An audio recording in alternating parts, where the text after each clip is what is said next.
Rajya Sabha TV का ये बेहद ख़ास प्रोग्राम है गुफ्तगू।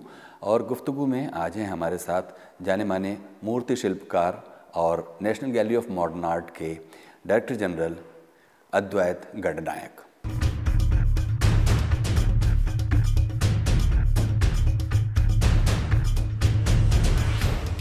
अद्वैत गणनायक 24 मार्च 1963 को उड़ीसा के एक साधारण किसान परिवार में जन्मे अद्वैत गणनायक देश के एक प्रख्यात मूर्तिकार हैं।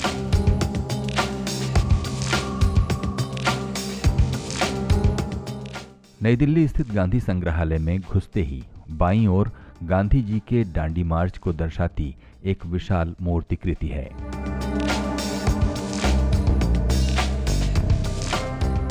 अद्वैत गणनायक की बनाई ये शानदार कृति उनके वर्षों के परिश्रम और उनकी कल्पनाशीलता का अनोखा उदाहरण है।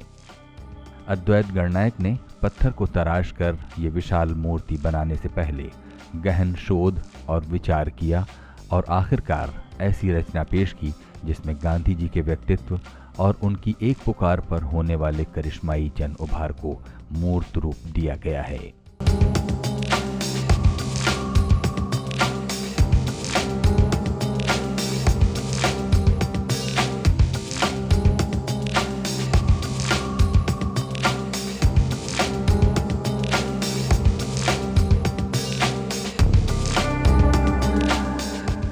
अपनी कला में भारतीयता और अपनी मिट्टी की खुशबू ढूंढने वाले अद्वैत गणनायक को देश की पारंपरिक और समृद्ध कला से बेहद प्रेम और लगाव है।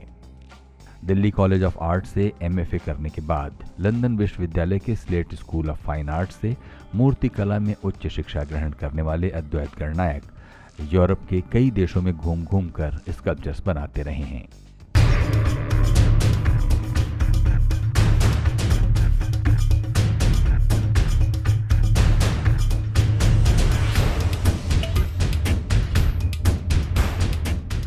अद्वैत गणनायक को मूर्तिकला के लिए 1993 में भारत सरकार का राष्ट्रीय कला पुरस्कार मिल चुका है।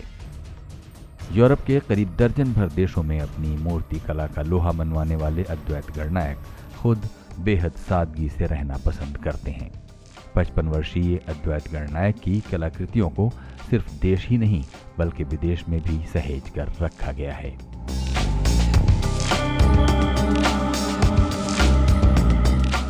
श्रीलंका और जापान में भी उनकी कलाकृतियां प्रदर्शित की गई हैं। कॉमनवेल्थ फेलोशिप और राष्ट्रीय कला पुरस्कार से सम्मानित अद्वैत गणनायक फिलहाल नई दिल्ली स्थित एनजीएमए यानी national gallery of modern art के महानिदेशक हैं।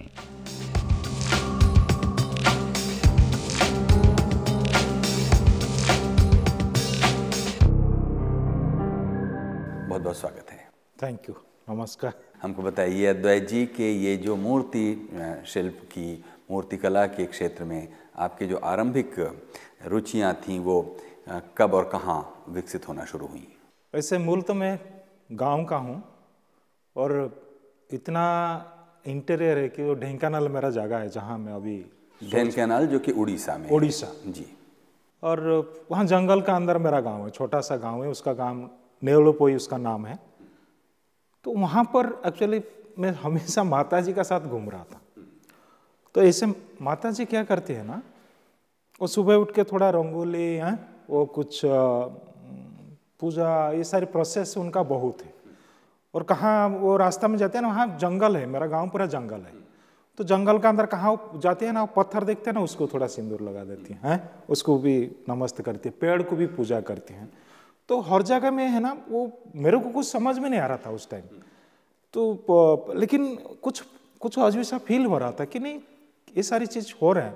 और जब वापस आता हूँ ना गांव में, वो मेरा ग्रैंड मदर बूढ़ी माँ है ना, वो क्या करेगी, कभी मैं गांव में कुछ गड़बड़ क्या है ना, उसको बोलना नहीं पड़ता था, वो पाँव से सिर तक पहले छू लगी, उससे उसको पता होता था मैंने गलत किया कि अच्छा किया। मतलब वो फील कर सकते उसको।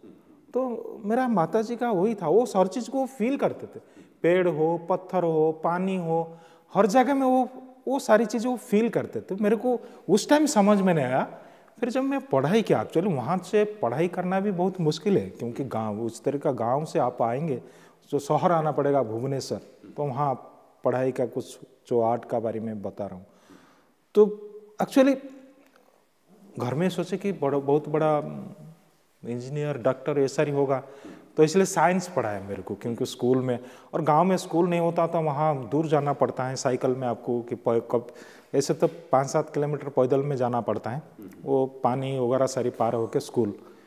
तो वहाँ उस तरह का कुछ आर्ट वाट कुछ दिल में ये सारी चीज़ घूम रहा है, लेकिन वहाँ स्कूल में ये सारी चीज़ नहीं मिलता था। फिर मैं साइंस पढ़ने के लिए आठागढ़ एक जगह है, वहाँ ढेंकानाल का पास है, तो वहाँ पर साइंस कॉलेज में पढ़ाई किया। साइंस में वो सारी कुछ जितना डिटेल होता है ना, बॉटनी जूलॉजी, ड्राइंग करो, ये करो, सारी ये सारी चीज़, वो इतना डिटेल तक स्टडी में वो वही ड्राइंग, वही जो फीलिंग में बात कर रहा हूँ ना, गाँव से धीरे धीरे वहाँ तक मेरे को लग रहा था कि मेरे को कुछ रास्ता में जाना है, मेरे को नहीं मिल रहा है।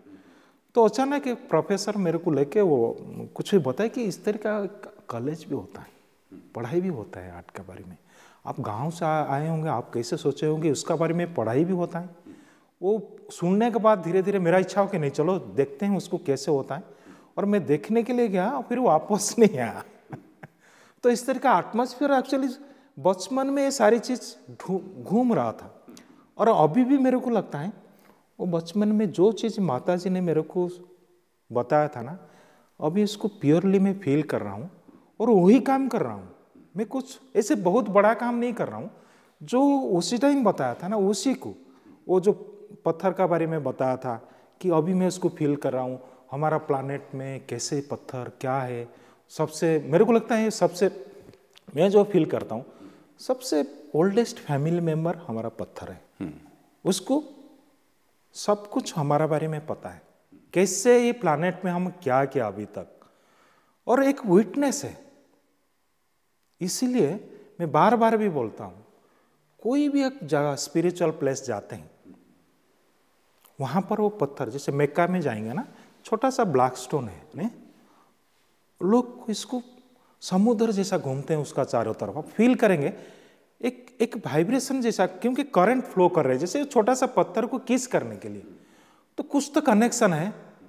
वो जेरूसलम में जो बात मैं बता रहा हूँ, जेरूसलम में भी वो स्टोन वॉल है, उसको लोग जाते हैं, वो कुछ डायलॉग करते हैं, रोते हैं, बोलते हैं कुछ, वो पत्थर को आपको लगेंगे ये हम लोग पागल हो गए, पत्थर सारी को सुन रहे हैं, विटनेस जैसे। उड़ीसा जाएंगे, वो जगन्नाथ मंदिर है, वहाँ लोग पत्थर को एम्ब्रेस कर रहे हैं और कुछ मन का बात उसको बता रहे हैं, वो जैसे कि अपना है पूरा। वो जो रिलेशन माता जी ने मेरे को बताया था ना, अभी मैं धीरे धीरे उसको फील कर, सारा दुनिया घूमने का बाद मैं अभी वहीं पहुंच रहा हूँ। जो माता जी ने मेरे को बताया था, उसको, उसका नाम आदरमणि है। एक्चुअली वो प्रॉपर उसको आदर करता था। वो हर चीज़ को, जब आप पत्थर हो जाते हैं ना, तो उसका साथ डायलॉग उसने मेरे को शुरू कराया था कि कैसे उसका साथ डायलॉग करना। क्योंकि हम लोग जब चिजलिंग करते हैं, वो शुरू में झगड़ा होता है, रिएक्ट होता है, ब्लीडिंग होता है, हाथ में हामर लगता है, टेंशन होता है, फिर धीरे धीरे कॉम्प्रोमाइज करते हैं। अभी मैं फील कर रहा हूँ, माता जी ने ये बात बताया था कि कैसे पत्थर का साथ दोस्ती करना है, उसका सॉफ्ट इतना स्किन इतना सॉफ्ट हो जाता है जब हम फील करते हैं, फिर एक अपनापन आ जाता है। जब दोस्ती होता है ना, वो पत्थर का साथ भी आप डायलॉग कर सकते, आप उससे बहुत टाइम उसका साथ सोच सकते, क्योंकि उसका, मैं शुरू से बता रहा हूँ ना, उसका पास सारा इतिहास है। हम एक लेयर है ना, हमारा कितना पुरुष का बात बताता है कि आप उस टाइम ऐसे थे, साइंस भी बता रहे हैं। और अभी भी मेरे को लगता है कि हम जो बातचीत करते हैं ना, वो पत्थर सारी चीज़ को रिसीव भी करता है, वो डिपॉजिट होता है। और ऐसे वेदों में चैप्टर में मेरे को एक्चुअल पता नहीं, उसमें लगा ध्वनि ही समूहित है आकार प्रच्यति, मतलब साउंड को आप अगर फ्रीज कर लेते हैं, एक सॉलिड फॉर्म हो जाता है। तो ये लोग सारी विटनेस है। हम जो कुछ भी हम फील कर रहे हैं, जो कुछ कर रहे हैं, तो उसको जब सरेंडर करेंगे ना, मेरा बिलीव, और जब सरेंडर करने से ना, वो सारा चीज़ आपको वो ट्रांसफ़र कर सकता है एनर्जी। इसीलिए जब हम पत्थर को भी छूते हैं ना, वो एनर्जी वाइब्रेशन ट्रांसफ़र होता है। इसलिए मेरा भी विश्वास होता है, कुछ भी चीज़ आप पत्थर का ऊपर रखते हैं ना, वो सुप्रीम पावर तक पहुंचाता है, वो क्वालिटी उसका अंदर है।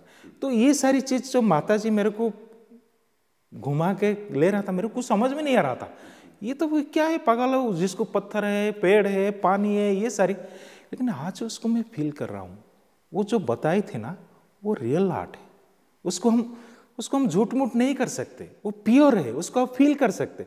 जैसे आप रुद्रप्रयाग में बात कर रहे हैं ना, आपको लगेगा कि वो बात भी इधर जा रहा है, उसको फील कर सकते, वो टच कर सकते।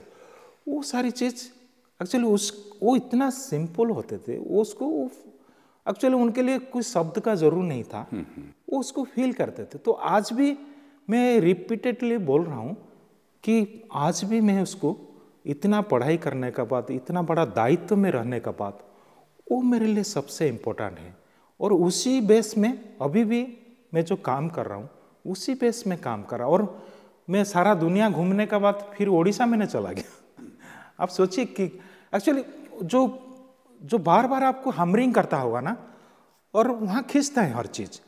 तो सबसे मेरे को दुनिया घूमने के बाद सबसे बढ़िया जगह लगा एक आर्टिस्ट के लिए स्पेशल उड़ीसा। इस तरह का जगह मेरे ख्याल से वर्ल्ड में नहीं, एक आर्टिस्ट के लिए। इसलिए बोल रहा हूँ कि वहाँ आप इतिहास देखेंगे, कि हमारा रूट का बात करेंगे, कि मेटेरियल का एक आर्टिस्ट के लिए बात करेंगे, हेल्पिंग हैंड का बात करेंगे, एक एटमॉस्फेयर जो कि एक पॉजिटिव में एटमॉस्फेयर क्रिएट करता है, जो कि आर्टिस्ट वहाँ सोसाइटी के लिए सोच सकता है। अभी जो बात हम कर रहे हैं, कैसे होता है ना, हम कभी कभी हमको पता नहीं होता है कि हम जो सोच रहे हैं, हम जो आर्ट कर रहे हैं, कि हम जो फील कर रहे हैं, वो सोसाइटी में हमारा कहाँ फिट होता है। वो जब आप इस तरह का आर्ट, मेरे को अभी नालंदा का भी बात थोड़ा याद आता है कि उस टाइम आर्ट कॉलेज नहीं था, लेकिन उस टाइम देखिए सबसे बढ़िया मॉन्यूमेंट सारी बना। कैसे बना? यहाँ पर हम अभी थोड़ा अद्वैत जी आपको टोकेंगे। थोड़ा पीछे जाएं तो आपने बचपन की याद करते हुए माँ को बार बार याद किया, और फिर ये भी एहसास बताया कि जो बचपन में माँ का पत्थर के साथ या दादी का शरीर के साथ जो रिश्ता था, उसको बाद में बड़े होने के बाद और कला में पारंगत होने के बाद आपने महसूस किया कि वो ही मूल था, और उसकी आप बार बार तारीफ़ तो कर रहे हैं। लेकिन पिता के बारे में भी कुछ बताइए कि आपके पिता क्या करते थे, और फिर आखिरकार ध्यान कैनाल से आपने क्या पढ़ाई की, और उसी ज़माने में जब आपको माँ के इन सब रिचुअल्स आकर्षित कर रहे थे, तो उस वक्त तो आप कोई दिशा नहीं पकड़ पाए होंगे, और आप भी तो कुछ करना चाहते रहे होंगे तब। हाँ, एक्चुअली ऐसे पिताजी हमारा वो जो फोक डांसर है ना, दंड नाच उड़ीसा में हम बोलते हैं, दंड नाच, ढेंकानाल में दंड नाच होता है, वो दंड नाच करते थे। वो दंड मतलब पनिशमेंट, वो इस तरीका होता है ना, बहुत गर्मी में वो डांस करते थे। हाँ, और उस टाइम खाना पीना एक ही टाइम शायद खाना खाते हैं, राइस, ये कुछ अलाउ नहीं होता था, क्योंकि शरीर को इस तरीका वो तैयार करते थे। वो वाइब्रेशन को, वो जो स्पिरिचुअल का बात मैं कर रहा हूँ माता जी का, वो उसको एक फॉर्म में वो डेवलप कर रहे थे कि कैसे उसको, क्योंकि वो शायद 13 दिन तक घर पे नहीं आते हैं, वो घूमते रहते हैं, और उस तरीका वही उनका आय का स्रोत वही था, यानी कि नाच नहीं, वो खेतीबाड़ी में काम करे, चासी थे। अच्छा, हमारा कुछ खेतीबाड़ी है, उसमें एक्चुअली वो जो दंड नाच होता है, वो एक्चुअली गांव में ऐसे सिस्टम है ना, खेतीबाड़ी जो खत्म हो जाता है सारी चीज़, ये सारी चीज़ डेवलप होता है। हाँ, है? तो ये समर में होता है ज़्यादातर, दंड नाच जो बताता हूँ। तो उसी टाइम जितना खेतीबाड़ी में काम करते हैं ये लोग मिलजुल के, एक मंदिर है वहाँ पर ये सारी। कितने लोग उस नाच में हिस्सा लेते हैं? इसमें करीब 51 व्यक्ति होते हैं। अच्छा, जो कि अलग अलग रूप में, ये एक लोक नृत्य जैसा ही है? लोक नृत्य जैसा है। उसमें अलग अलग, इसमें कुछ संगीत कैसा है? संगीत भी होता है, वो लोग खुद भी लिखते हैं उसको, और उसी हिसाब से कैरेक्टर भी डेवलप करते हैं। वो नेचर को लेके, चिड़िया को लेके भी डेवलप करते हैं। और कभी वो जो छऊ डांस का साथ उड़ीसा में उसी तरीका का भी डांस वो डेवलप करते हैं, जो कि उस कभी कभी उसको कालसी का रूप देते हैं, जो किसी का अंदर देवता भी आ जाता है। वो लोग को सारी एक छोटे छोटे फॉर्म को लेके, उसका नाम दंड नाच होता है। एक एक स्टोरी भी डेवलप, शिव जी के बारे में चर्चा होता है, और चढ़िया के बारे में, बीणाकार एक इंस्ट्रूमेंट लेकर आता है, वो सारी चीज़ खुद तैयार करते हैं। और वो 13 दिन तक पूरा आसपास गांव का साथ मिलजुल के और जो गांव उसको इनवाइट करते हैं उसी गांव में वो खाना खाते हैं। खाना उनको खाना इस तरीका देते हैं, एक टाइम देते हैं, वो शायद राइस नहीं देते हैं, कुछ वो राइस को फ्राई करके मतलब वैसे उसको कुछ बनाते हैं उसको देते हैं, एक टाइम देते हैं। तो इस तरह जैसे देखिए कि माँ और पिता, आप लोग कितने भाई बहन थे? 4 है। 4। आप कितने नंबर के हैं? मैं 4th। 4 आप 4th हैं। तो घर में या पूरे गांव में ये जो सांस्कृतिक प्रतीक और गतिविधियां थीं, उसके बीच में से निकलकर आपको कुछ आधुनिक जीवन की तरफ कोई लालसा, आकर्षण कुछ पैदा होता था? एक्चुअली गांव में इच्छा होता था कि बाहर देखने के लिए बहुत जो इच्छा होता था, क्योंकि उस टाइम टीवी, वो नंदिनी सतपति उस टाइम चीफ मिनिस्टर थे, तो पहले ढेंकानाल का अंदर वो टीवी, जब मैं स्कूल में था तो उस टाइम दुनिया के बारे में थोड़ा थोड़ा, ज़्यादा नहीं, थोड़ा कुछ नज़र आता था। तो इच्छा होता था बाहर दुनिया कैसे होगा, हम तो यहाँ पर, लेकिन वहाँ पर भी हम एक एटमॉस्फेयर में थे। जैसे मैं अभी एक्चुअली जो स्पिरिचुअल का बात कर रहा हूँ, लेकिन अगर वहाँ पर जो आर्टिस्ट, गांव में भी आर्टिस्ट होते थे, कोई मिट्टी में काम कर रहे हैं, कोई पत्थर पे काम कर रहा था, कोई लकड़ी में, और जो शादी होता है ना ये सारी पता होता है। लड़की का शादी हो रहा है ना, वो पूरा गांव का शादी होता है, और उसी टाइम वो जो आर्टिस्ट है ना उसके लिए मिट्टी में बना के बहुत सुंदर चीज़ ला के देते हैं, और लकड़ी वाला लकड़ी में, और बाम्बू वाला सारी। लेकिन वो लड़की वाला भी उसके लिए उस तरीका राइस देते हैं, थोड़ा कपड़ा भी देते हैं, थोड़ा वेजिटेबल। ये एक सिस्टम है जो कि कल्चर का साथ ही आर्ट, जो वो कहाँ में मैं सारी चीज़ फील कर रहा था, और उसमें मेरे को नहीं लग रहा था मैं आर्ट कर रहा हूँ। दीवार में पेंटिंग हो रहे हैं, वो भी अपने आप हो रहे हैं, उसके लिए कोई पूछता नहीं था उसका मीनिंग क्या है क्या है, इस तरीका नहीं है। एक पॉजिटिव एटमॉस्फेयर, जो वाइब्रेशन में आप मर्ज हो जाते हैं, आपको ना खाना का याद रहता है ना ये सारी। ये जो प्रोसेस है ना, वो प्रोसेस इतना हाइट तक ले रहा था, उसका बाद सोचते हैं उसका बाद क्या होगा है। तो वो बात है ना, हमेशा ढूंढ रहा था, नहीं हम कुछ बाहर जाएंगे, थोड़ा पढ़ाई करेंगे, कुछ तो करेंगे, दुनिया के बारे में थोड़ा सोच सकते। जो पिताजी भी बोल रहे थे बार बार कि हमने तो पूरा लाइफ है गांव में, आप लोग जाइए, दुनिया देखिए, कुछ करिए। उनके लिए सरकारी जॉब बहुत बड़ी है, क्योंकि अभी कभी सोच नहीं सकते, क्योंकि खेतीबाड़ी में काम करते हैं, तो सरकारी जॉब हो जाएगा तो बहुत बड़ी है। तो इसी हिसाब से वो बार बार मेरे को शहर, और शहर भी बहुत दूर है ढेंकानाल गांव से, तो खुद राइस वगैरह, क्योंकि हॉस्टल में रहना होता था, वो खुद राइस सिर पे लेके आते थे हैं, और गांव से कि मेरा बेटा पढ़ाई करेगा, वो सरकारी नौकरी मिलेगा। तो उसी हिसाब से पिताजी का भी इच्छा था कि थोड़ा बाहर जाके पढ़ाई करो, और ऐसे भी मेरे को भी थोड़ा थोड़ा इच्छा हो रहा था कि नहीं चलो दुनिया देखते हैं। और सब गांव से ढेंकानाल में जब आया, जो डिस्ट्रिक्ट है, तो देखा है काफ़ी लोग बाहर जा रहे हैं, भुवनेश्वर जा रहे हैं, कटक जा रहे हैं। मेरे इसलिए तो दुनिया वहीं था कि उससे आगे तो सोच नहीं सकते। तो ये सारी चीज़ धीरे धीरे आगे लेने के लिए कोशिश किया। तो आखिरकार आपने फिर ढेंकानाल छोड़ दिया, और फिर आप आगे की पढ़ाई के लिए कहाँ कहाँ गए? फिर मैंने भुवनेश्वर में पढ़ाई किया, जो नहीं पहले वो साइंस पढ़ाई कर रहा था आठगढ़ में। फिर उसके बाद भुवनेश्वर में आर्ट कॉलेज में पढ़ाई किया। एक खलीकोट एक आर्ट जगह है, वहाँ पर भी आर्ट का पर थोड़ा पढ़ाई किया था। लेकिन भुवनेश्वर में बहुत कुछ मेरे को मिला है, जो कि एक कैपिटल है उड़ीसा का।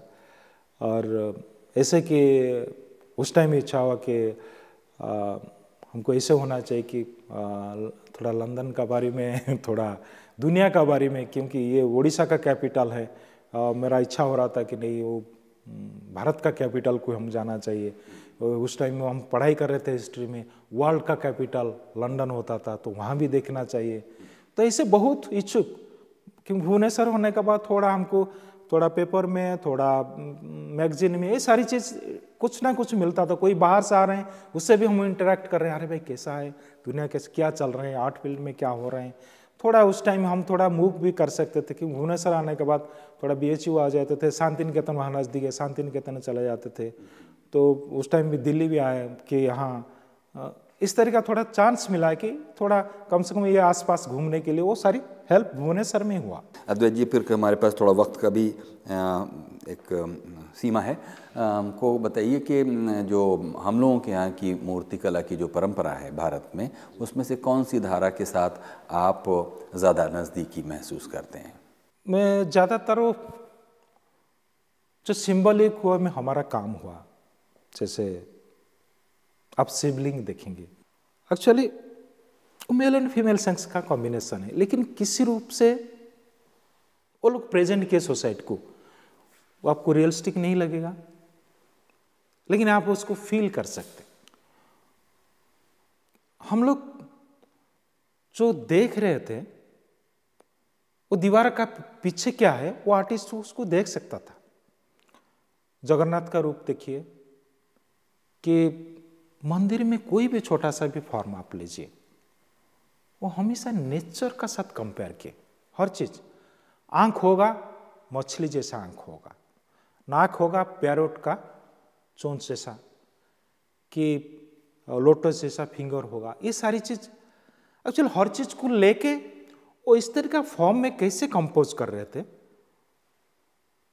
वो चीज इतना नजदीक, क्योंकि मैं भी पानी में गांव में डुबकी लगा के उसका साउंड को सुनता था, है? लेकिन उसको फील करना, जब शहर आके वो मंदिर में ये सारी चीज देखते हैं, वो पानी को किसी रूप में प्रेजेंट कर रहे हैं, कि आपका शरीर को किसी रूप में प्रेजेंट कर रहे हैं, नेचर को किसी रूप से वो प्रेजेंट कर रहे हैं। तो इसका एक शैली मैं नहीं बता रहा हूं, मेरे को लगता है कि जो सबसे बड़ा आर्ट का कैरेक्टर होता है ना, वो नेचर होता है। और ये लोग नेचर का साथ पूरा मर्ज हो गए थे, जो लोग बनाए ना वो लोग उसका, क्योंकि सबसे बड़ी टीचर, क्योंकि हम लोग जब सोचिए, हमको कुछ बोलना भी नहीं आता था, कि कुछ गाना कुछ भी पता नहीं था उस टाइम। थोड़ा पत्थर का ऊपर हम कुछ ड्राइंग बना के हम इधर जा रहे हैं शिकार करने के लिए, लेकिन धीरे धीरे ये सारी चीजें हमको नेचर ने सिखा, कैसे डांस करना, कैसे गाना गाना, कैसे पेंटिंग करना, ये सारी चीज। तो वो लोग इतना नजदीक थे कि एक स्टाइल के बारे में नहीं बात कर रहा हूं, वो जो मर्ज हो गया था ना, वो मेरे को ज्यादा खींचता था कि मैं शिखर स्टाइल में जाऊं, मंदिर का जाऊं, कि ट्रेडिशनल जो गांव में पेंटिंग करते हैं, पट्टो पेंटिंग होता है, कि हाँ स्कल्पचर होता है, उससे ज्यादा जो माताजी ने मेरे को बताया था, जो कि उसको फील कर सकते। कब फील कर सकता हूं? जब उसका साथ मैं कनेक्ट कर सकता हूं। तो ये सारी चीज वो मूर्तिकार जब कोणार्क बना है, मैं सुना कि 12 साल तक उसका फैमिली उसको पता नहीं था, है? उसका घर से कोई आ रहे हैं ना, वो घर से बेर लेकर आ रहे हैं कि उसका बेटा 12 साल का बाद जब आता है तो उसको परिचित होने के लिए, कि घर का कोई चीज उसका साथ लेकर आ रहे हैं परिचित होने के लिए। तो कितना डेडिकेशन वो लोग के अंदर था, वो किसी लेवल में वो सोचते थे। वो मेरे लिए स्टाइल से बहुत बड़ी है, जो उनका सोच है वो बहुत मेरे को खींचता था। और इसके अलावा, ये तो आपने ठीक बताया कि कौन कौन सी चीज़ें आपको खींचती रही हैं, इसके अलावा आपके जो पूर्ववर्ती भारतीय मूर्तिकार रहे, उनमें से कौन से ऐसे स्कल्प्टर हैं जो आपको बहुत प्रेरित करते हैं और आपको लगता है कि आप भी एक दिन वैसी कला करेंगे तो आपको अपनी कला को पूर्णता की तरफ पाएंगे? अभी जो शो में अभी हम बात कर रहे हैं, ये धनराज भगत का शो है जी। चले आप उसका ड्राइंग भी देखेंगे उनका ना, आपको पागल लगेगा, कहाँ मंदिर भाग रहे हैं, कहाँ इतना रियलिस्टिक ड्राइंग कर रहे हैं। और हमने उसका टाइटल दिया फिजिकल टू स्पिरिचुअल। मतलब वो इतना, वो व्यक्ति ऐसे था, ये सारी जो मॉकेट भी देख रहे हैं ना, आपको पागल लगेगा कि कैसे एक व्यक्ति अपना शरीर को किसी लेवल तक प्रेजेंट किया है। एक्चुअली मैंने जब वो इतिहास का शो हमने किया था, उनका कुछ काम मैंने देखा था, लेकिन ये सारे काम देखने का बाद मेरे को लगता है हमारी जो आर्ट फिल्म में एक भीष्म जैसा है धनराज भगत, जिसका बारे में एक्चुअली ये शो आप विजिट करेंगे तो देख सकते और उसको फील भी कर सकते। हम इस तरह का डिस्प्ले भी उसको किया कि आप कहाँ राइस का ऊपर हम डिस्प्ले कर रहे हैं, कहाँ चारकोल का ऊपर, और हाँ शिव जी का स्कल्पचर आप देखेंगे, शिवा डांस जो है वो ऐसे था कि जहाँ स्टेप रख रहे थे वहाँ आग जल रहा था। तो धनराज भगत का जिक्र इसलिए आप लाए कि धनराज भगत आपको बहुत आकर्षित करते हैं? एक्चुअली मैं देखने का बाद उनका घर पे गया था, देख के पागल हो गया, एक आर्टिस्ट इतना ड्राइंग बनाता है। और आप उनका लाइफ मैंने देखा है कि वो लाहौर में पढ़ाई किए और वो सेपरेशन के बाद इंडिया आ रहे हैं, और उनका काम में मैं ज़्यादा तनाव नहीं फील किया, क्योंकि इतना हाई लेवल में वो सोचते थे। आप देखेंगे ना, एक दो काम ऐसा है कि जो सेपरेशन को आप थोड़ा लगेगा कि जैसे महाकाल है कि यहाँ जो डुअल पर्सनालिटी है दोनों का काम में, उसको वो फील, लेकिन सारा काम उससे इतना वो मेडिटेटिव वो में काम किए जो कि बहुत ऊंचे तक ले लिए। उनका काम ये मॉकेट से, उनका काम से देख सकते। और उनका घर में मैंने देखा ये सारे काम ऐसे, वो इतना कैसे वो आर्टिस्ट काम किया और इतना हाई लेवल में कैसे सोचते थे उस टाइम। और उस टाइम वो विदेश में बहुत घूमे उस टाइम, और उस टाइम मैंने देखा कि पंडित नेहरू और इंदिरा जी उनका घर पे आते थे। तो इस तरह का व्यक्ति है वो। तो बाद में मेरे को पता चला, लेकिन जो काम को मैंने देखा है को किसी स्टैंडर्ड में वो काम करते थे। और रूट को आप देखिए कहाँ फैमिली को लेके काम कर रहे हैं, कहाँ एक नेचर का, आपको इस सारी जो फॉर्म आप देखेंगे तो आपको लगेगा कि ये सारी चीज़ नेचर से ही ग्रो कर रहे हैं। और एक जैसे क्लासिकल म्यूजिक होता है ना, एक स्टेज हम ऊपर लेके उसको छोड़ देते हैं पब्लिक को शुरू से। आप शुरू का काम ऐसे आपको कुछ मिलेगा, लेकिन जो हाई लेवल में लेके हमको छोड़ के गए ना, वो इस तरह का मैं पहली बार भारत में एक स्कल्पटर को देखा जिसको फील किया। और उनका काम डिस्प्ले करने के लिए मैं पागल हो रहा था, कैसे डिस्प्ले करूं। कुछ पेपर मिलता है ना, दोनों तरफ वो ड्राइंग कर लेते हैं, कितना पागलपन है उन पे। तो आप देखेंगे हम कोशिश किए पब्लिक को दोनों तरफ उनका ड्राइंग देख सकते, कैसे उसको प्लान किया सारी। और एक चीज़ को कोशिश किया कि वो जो मेरे को लगा कि वो भी अगर अभी होते होंगे कैसे उनका काम को डिस्प्ले करे होंगे। तो इस हिसाब से हमने कोशिश किया कि इतना रेस्पेक्ट हम मिले और दे सकते हैं उनको।